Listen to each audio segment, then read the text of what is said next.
thing, which was initially the introducing shot of the character when the camera is slanted on the floor. When she screams, it obviously sets an enigma of what is this woman is actually screaming about. And in most trailers I've watched, like the Texas Chainsaw Massacre, the beginning, it's The Strangers, particularly for The Strangers, it has a particular shot of a woman just screaming, and you don't know what she's screaming at. Another shot is a character running away from something and turning his head, showing that something is maybe following him. This obviously sets an enigma again of what is actually running from.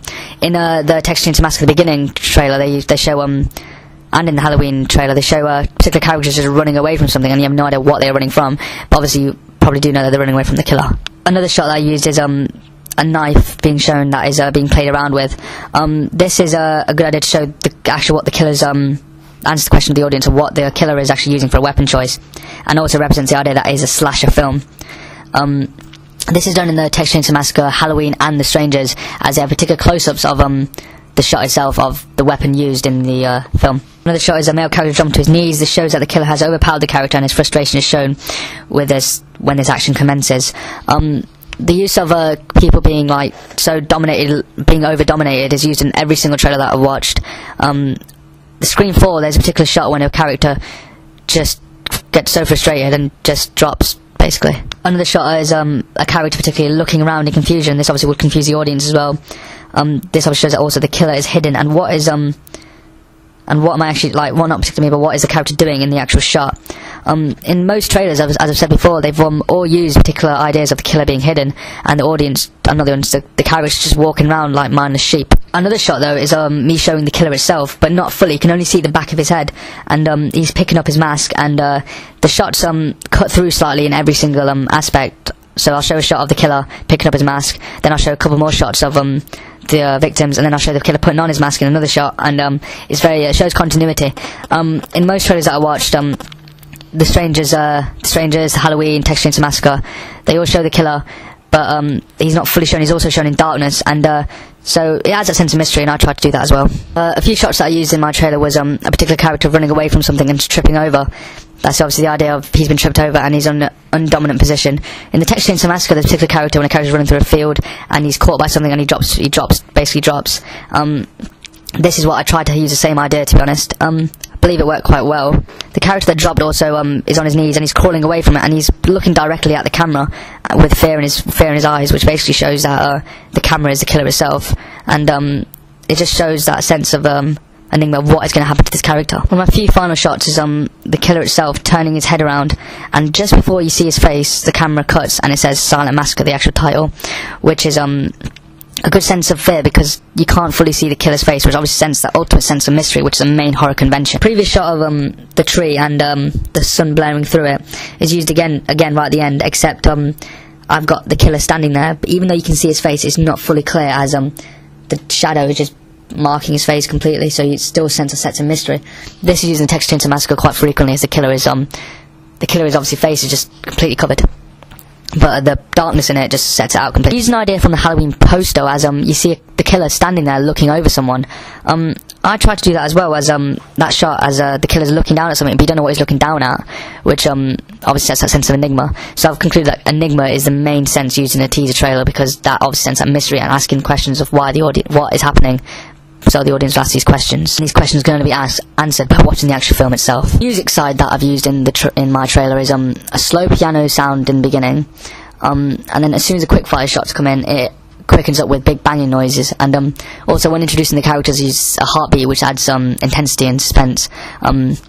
Yeah, I used the piano mainly, was the main one used for me, because I believed in the Halloween trailer the main soundtrack is a piano, and that adds that sense of fear as well, because it's quite a spooky sound, to be honest, so I thought I'd use that same concept. In my trailer I have kind of set it in the sun. I know this is the ultimate sense of an unconventional thing, but the idea of getting to a particular place with my cast while it was night was obviously questions. And these questions are going to be answered by watching the actual film itself. Music side that I've used in my trailer is a slow piano sound in the beginning, and then as soon as the quick fire shots come in, it quickens up with big banging noises, and also when introducing the characters, use a heartbeat, which adds some intensity and suspense. Yeah, I used the piano mainly, was the main one used for me, because I believed in the Halloween trailer the main soundtrack is a piano, and that adds that sense of fear as well, because it's quite a spooky sound, to be honest, so I thought I'd use that same concept. In my trailer I have kind of set it in the sun. I know this is the alternate sense of an unconventional thing, but the idea of getting to a particular place with my cast while it was night was obviously quite hard at times, but that's not a decent excuse. I tried filming once at night, and when I filmed it, you could barely see anything, and the lighting equipment that I used was not helping no sense of the manner. So I decided to film in the sun, and that brought me up to the idea of in certain films like The Nightmare on Elm Street, the idea of people being safe in their sleep is obviously conquered in this aspect as the killer kills people in their dreams. So I tried to believe the idea of maybe that people can get killed during the day as well, which is a new ultimate challenge of the ultimate convention of doing it at night time. Yes, that was my particular idea. So with this I tried to start like a sense of a moral panic, which hopefully got succeeded, but I did try my best. So mise-en-scène was quite hard in this aspect, as I didn't use it in a home location. I used it just as trees, sun, and fields, and a barn. That was the only like aspects that I could think of that I used. But I believe it worked quite well, as the trees sets fear, and the camera shots I used just sets that sense of fear in everyone, with the close-up mid shots, long shots. The long shots are used for sense of location and stuff. Jump shots was to initiate the location. Close-ups of certain things I wanted the audience to particularly be aware of and to censor, like the knife itself, so it sets that sense. Mid shots were also used to make it seem a lot more noticeable in certain things as well.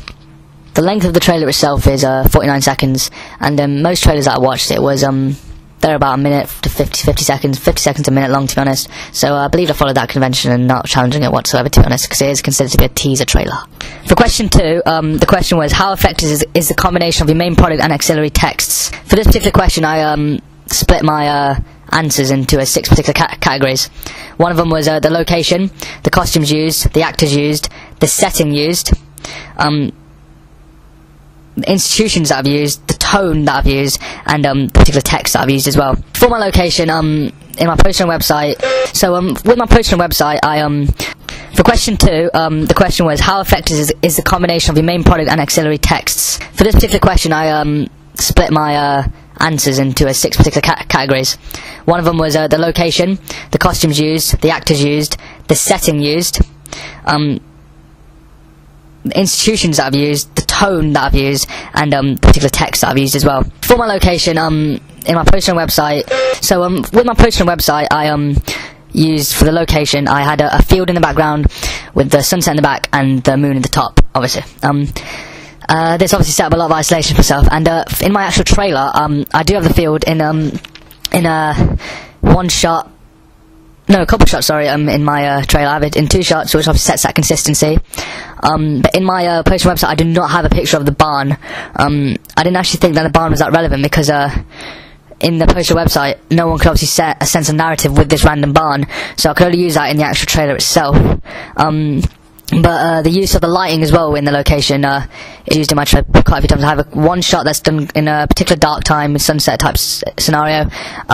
So yeah, I did follow the consistency, I believe, of my poster and website towards my trailer regarding location. Okay, regarding costumes, this was quite difficult to use, to be honest, because on my poster and website, regarding every single category, in my poster and website, all I really have is a picture of a location.